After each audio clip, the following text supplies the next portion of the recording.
Okay, we'll continue on here and go back to our steps that we're working on. So hopefully everybody's got their switch that they're able to screw down to the board there and get that mounted. Okay.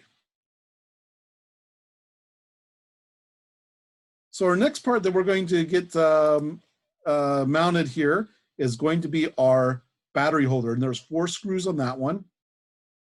And one tip that I didn't talk to you about here is using your screwdriver. With your body, you can help mount that screw or get that screw to twist into the board. If you use your palm on the back of the screwdriver and press down and turn at the same time. So if you're having a hard time with the screwdriver slipping out of the little slots down there, the Phillips screw head, you can stand up and then put a little bit of your weight on the end of your screwdriver and press down and turn, and that'll help engage that Phillips tip into the screw to get that to go into the board. So what we're going to do is have you mount that for the battery holder, and then I'm going to have you going to mount the 2 light sockets. So you've got 4 screws in the battery holder and 2 additional screws in the light sockets.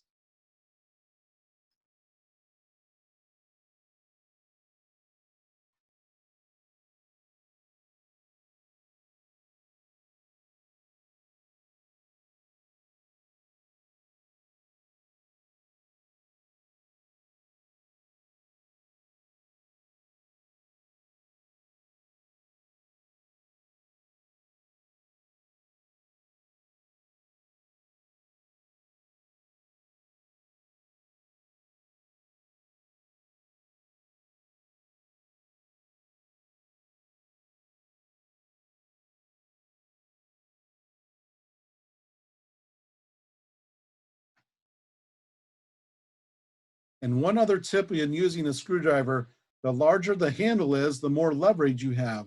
So if you have a little tiny screwdriver with a little skinny handle on it, it's going to be really tough to get a lot of force or torque in order to turn and get the screw to turn and engage that to get the screw into the board. So if you've got a larger handle screwdriver, those are much easier to use for putting the torque onto the screw to get it to engage and drive it into the wooden panel that you're screwing it into.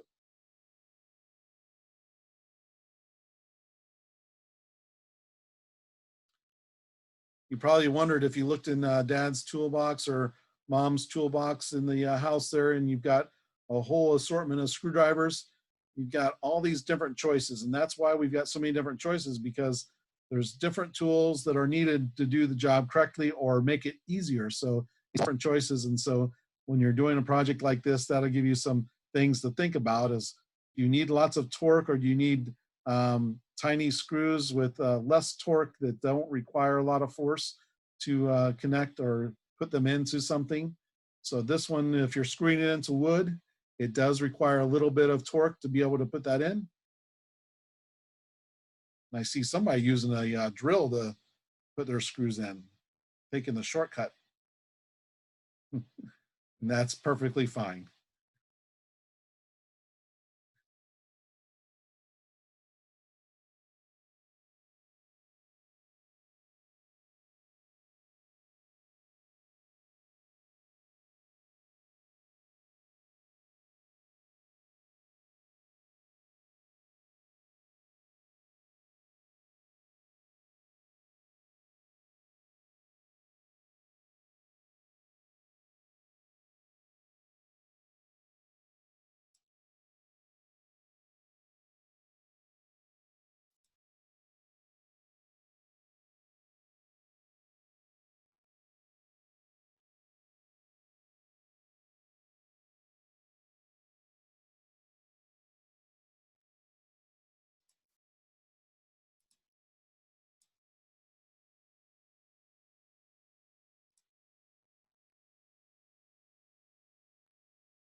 Okay, I'm going to talk about our next steps here that we can kind of think about. Our next thing that we're going to be working on after we get all of our parts mounted, we're going to start the wiring process here, and we're going to be routing our wires for our circuit that we're going to be building.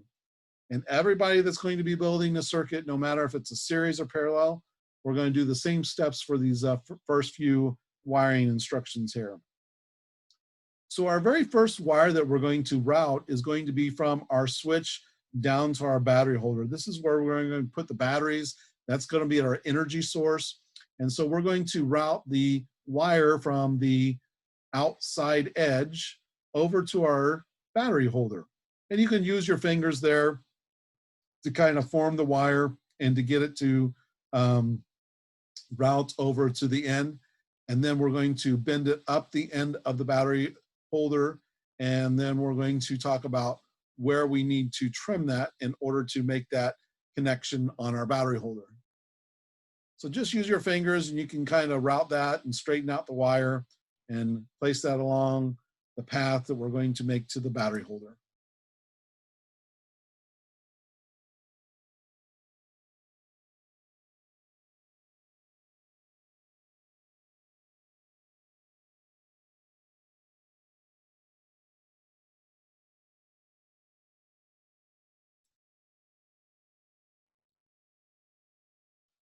Now, once we get the wire routed over to the battery holder there, we're going to need to trim or cut the wire here above the little hole that is in the end of the terminal. We're going to need to wrap that around and put that wire through that hole to get that wire into that terminal.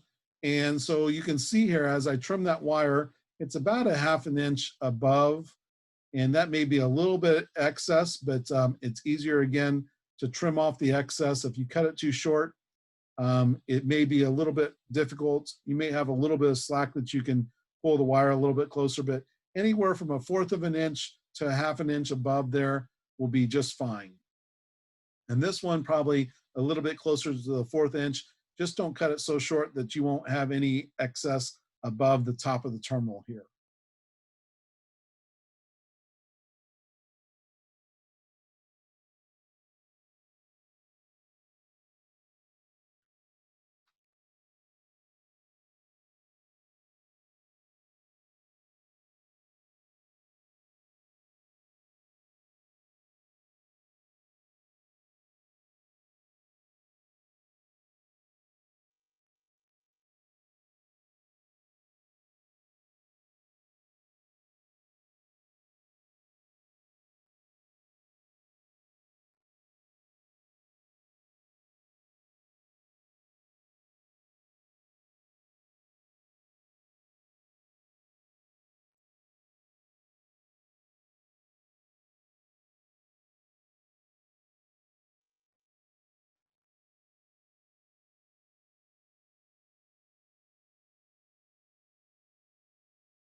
Okay, and once we get that wire trimmed, what we're going to need to do next is remove the insulation.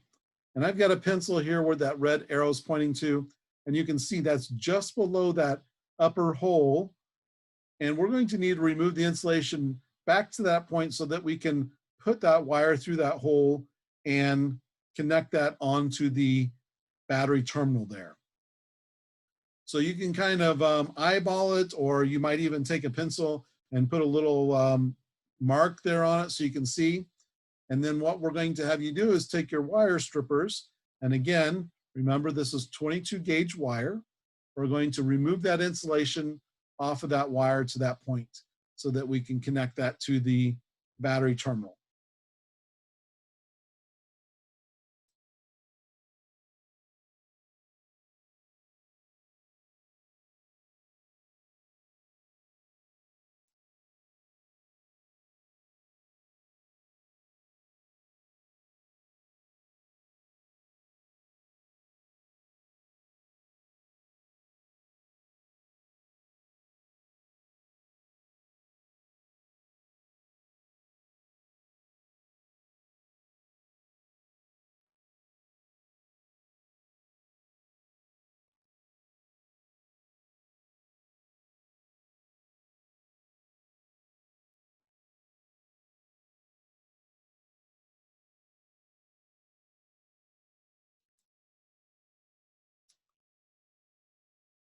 Our next step after we get the insulation removed, we're going to put that bare wire through that hole on the battery terminal that's on that end of that terminal. And what we're going to do is you can use your fingers and bend that back over and make a hook. And we want to make a good, what we call a good mechanical connection. That's so the wire will stay on there without falling off once you take your fingers away and quit holding it. So we're going to make a good mechanical connection by bending that wire over a hook on that little terminal that's on the end of the battery connector or the battery holder. And that will be our electrical connection from our power source to the switch.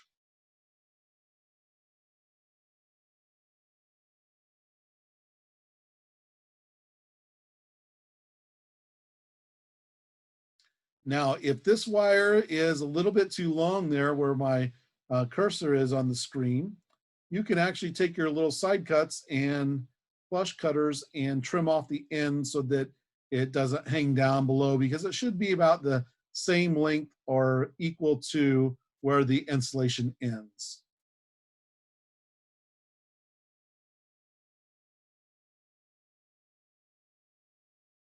Our next step is going to be making that mechanical connection nice and secure.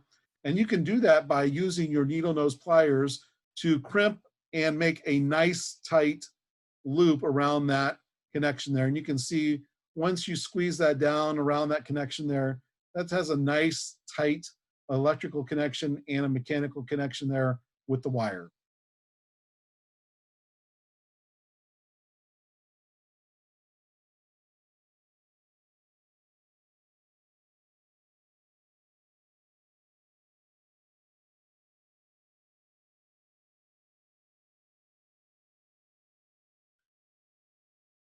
This step is important because later we're going to solder the connections, but if your solder joint would ever fail, maybe you don't get a good solder joint, or it gets lots of vibration or something happens, the wire won't just fall off the terminal. It may stop being reliable, but it won't just drop off of the terminal.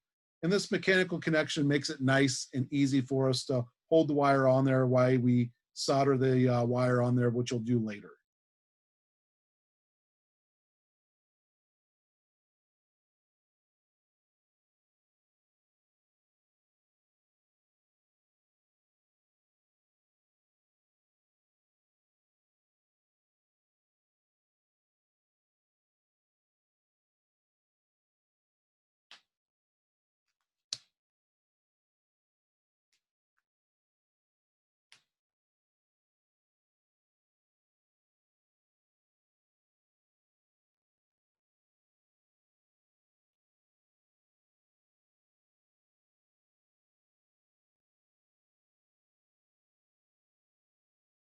Okay, has everybody got their wire connected to their battery terminal? Nope, still working on it. Okay.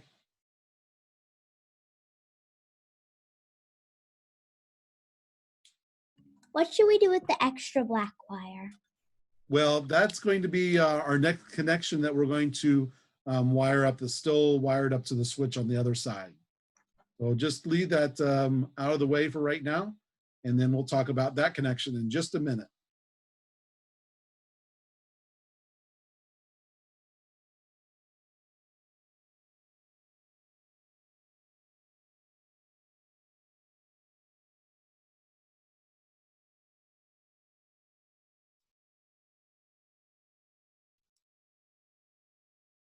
Now here's our example. When we go and trim that wire, that excess will be still connected over here to this other terminal, and you'll just leave that hang there for right now.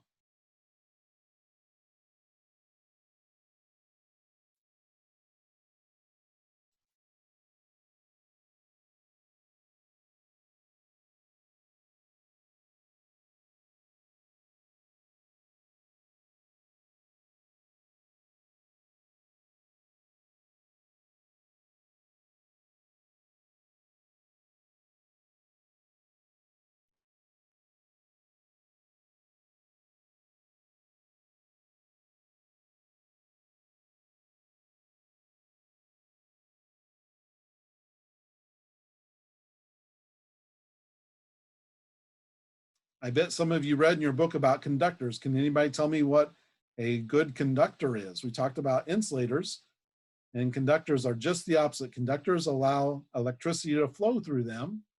So what are some good conductors? Can anybody tell me?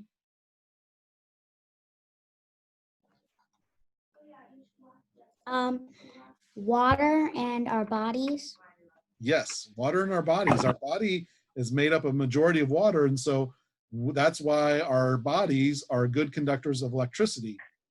And we never want our bodies to get in the path of electricity because it can shock us or electrocute us and cause death. So we don't want our bodies to become part of an electrical circuit. Any other good conductors? A bolt. Okay, and what's a bolt made of? Metal. Metal. So all types of metal are good conductors. So we've got copper. Usually our wires in our house are made of copper. Those are good conductors. If you have a metal that's gold is very good. Silver is very good. Steel is very good.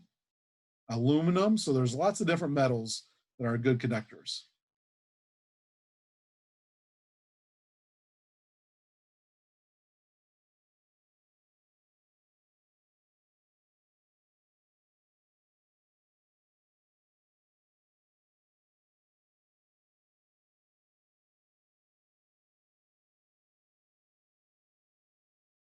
Okay, is everybody still doing good with getting their connection onto your battery terminal? We're almost there. Okay.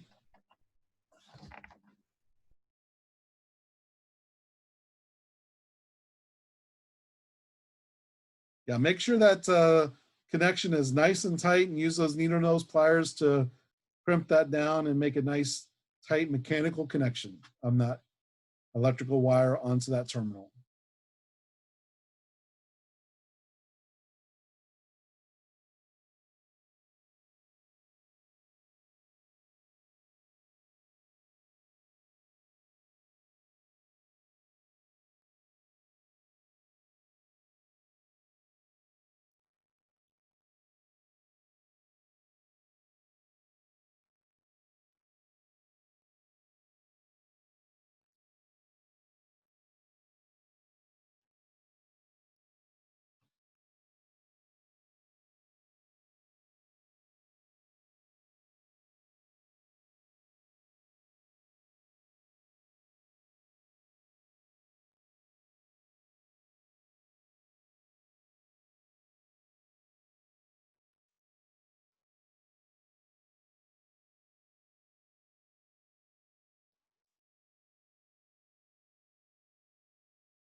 Okay, I think I'll move on here. And if you need to continue working on those connections, you can do that as I go on to the next step here. Our next step is going to take that other wire that's on the other side of the switch. This is the one that's connected to the switch blade on this terminal here. We're going to take our fingers and we're going to route that wire right over here to our first light socket that's in the middle of the board. And we're going to connect it to the terminal that's towards the back of that, which is the one that's connected to the center button in the light socket.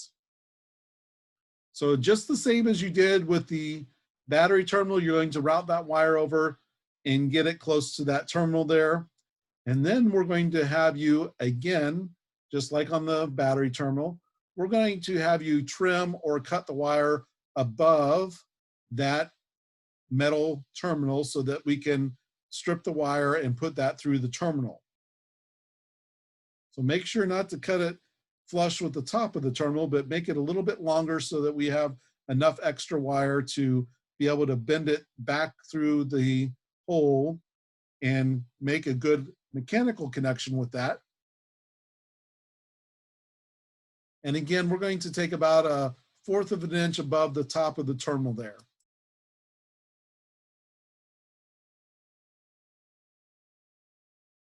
And once you've trimmed that wire off, the next step is going to be to remove the insulation off of there. And you can see where my pencil is and that red arrow points there. We're going to remove that insulation just below that metal terminal there so that we have bare wire that makes the connection to the lamp socket.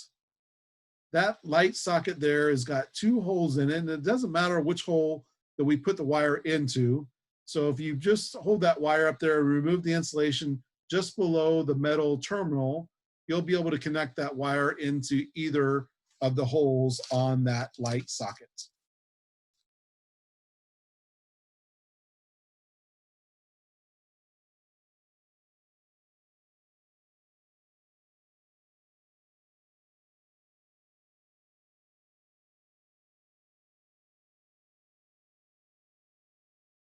We've got just some extra wire. What do we do with that? Hold on to the extra wire because depending on what type of circuit we build, we'll need to use some more of that black wire. So don't lose that black wire.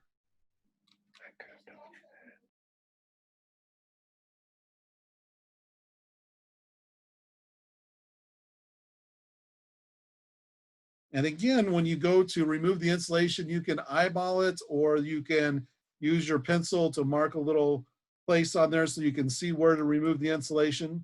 And remember, again, this is 22 gauge wire. You'll want to remove that insulation off of that wire so that we can make that connection to our light socket.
Okay, and once we get that insulation removed, what we're going to do is we're going to put that bare wire through one of the 2 holes on that back terminal.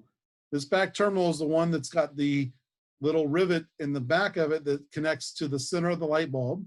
And so that's going to be our energized or our positive connection on our light socket. And if the wire is a little bit too long, we can trim it off with our flush cutters there if you think it's going to be too long bending it over.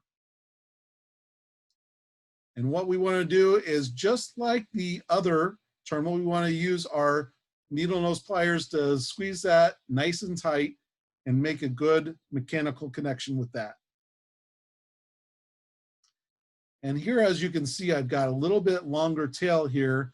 And after I bend that over with the pliers, you can trim that up even a little bit more if you need to. So we want that end of that bare wire to kind of be even with that insulation that is removed there. So we don't want a bunch of bare wire hanging down past the terminal. So make that connection there with your needle nose pliers and make that nice and tight.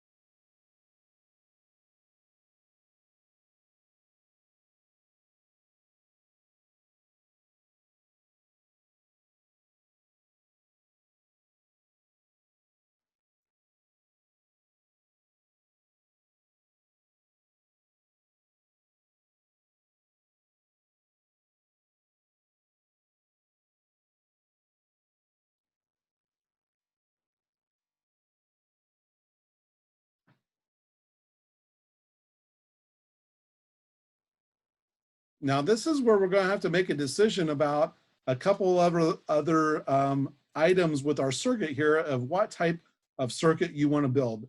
And we have a choice between two different types of circuits that you can build. You can either build a parallel circuit or you can build a series circuit. And can anybody tell me how a series circuit works? Or an example of a series circuit? Anybody think of anything around your house that you have that may be a series circuit?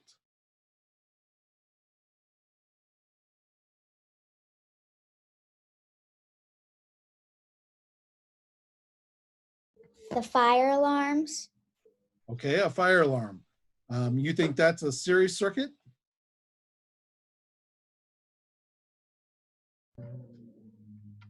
I don't know. Okay. Anybody else have any ideas?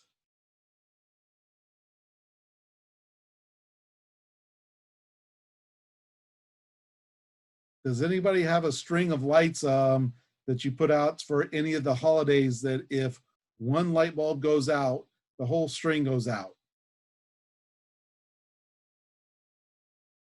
No, nobody has any of those?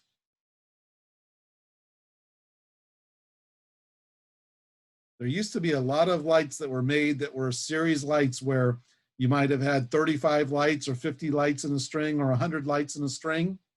And when one of those light bulbs went out, the entire string stopped working of lights. And that was very, very frustrating because in order to find that burnout light, you had to take out every single light bulb and test every light bulb in that string to find out which one went out. And so that was an example of a series circuit. Now, what happens if your light in the living room goes out in your house? Does the light in the hallway go out too? No, it doesn't. So what type of lights do you have in your house? Parallel. Parallel, okay? So parallel allows with one light that goes out, all the others keep working. Can you imagine if one of your light bulbs burn out in your house and then all the lights went out and you had to take out all the light bulbs to test them all to see which one stopped working so you could replace that one to get the lights back on? That would be a pain, okay? But maybe mom and dad would like that because you could be in your bedroom at night and they say, turn off the lights, go to bed. You don't turn off the lights. And they just unscrew the light and their lamp in their bedroom and all the lights in the house would go out and then everybody'd have to go to bed. That'd be pretty neat, wouldn't it? I bet they would like that. So this is where we're going to have you decide whether you want to make a parallel circuit or if you want to make a series circuit. Now we only have 2 light bulbs in our circuit that you're building here. So if you build a series circuit and one of the light bulbs goes out, you can get a replacement light bulb and put in there and you've got a 50-50 chance of picking the right one that maybe burn out and made the other one to stop working. If you build a parallel circuit, if one of the light bulbs burns out, the other light bulb will continue to burn until you get the other one replaced and it doesn't affect the other light bulb. So we're going to end our workshop here tonight, and we'll give you some time to think about that, of what type of circuit you want to build. And I'll put together some more slides for building our circuits for the next time. And I'll send out another invitation for a workshop, and I believe it'll be next week here. And let me see if I can find a day that can kind of give you a heads up on that. It might be on Tuesday the 23rd. So we'll kind of put together some information here, and we'll continue on from this point, and we'll talk about the completion of the wiring, and then we'll work on some soldering next time too. So I'll get some information together for that. So if you have any questions, feel free to reach out to me and ask those questions. Send me emails, phone calls are welcome to. Any type of communication to get you all your supplies that you need so that you can continue on. But we will continue on next week with the rest of the workshop and give you a chance to take a breather and think about what type of circuit you want to build. Thanks again for joining us tonight, and I'll put these up on our page for the recording so anybody can watch them again, and I'll send out an email with that information on it. Thanks again, everybody. Have a good night.